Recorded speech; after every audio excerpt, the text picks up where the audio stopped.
محمد افتخار پاکستان پنجاب ضلع گجرانوالہ سے بول رہا ہوں۔ میرا سوال یہ ہے کہ بچی مدرسہ میں پڑھنے کے لیے گئی اور واپسی پر قرآن پاک لے کر واپس آ رہی تھی، اس کے ہاتھ سے قرآن پاک چھوٹ گیا اور اس کا کچھ حصہ نالی میں گرا گندے پانی میں۔ مہربانی کر کے اس سوال کا جواب دیجیے، رہنمائی فرمائے۔ بچی سے قرآن مجید نعوذ باللہ نالی میں گر گیا تو اب کیا حکم لگے گا؟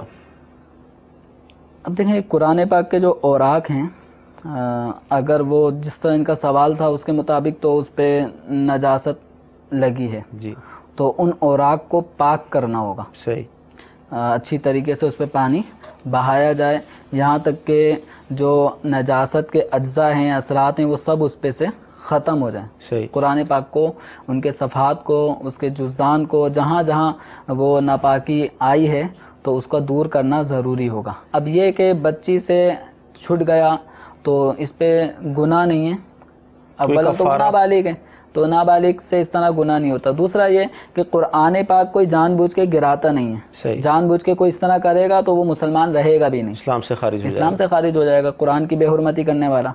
تو یہ جو عمل جو مسلمانوں سے صفائی ستھرائی کرتے وقت قرآن پاک اوپر رکھتے نیچے اتارتے وقت جو کبھی ہاتھ سے نیچے آ جاتا ہے تو اس میں گناہ نہیں ہے۔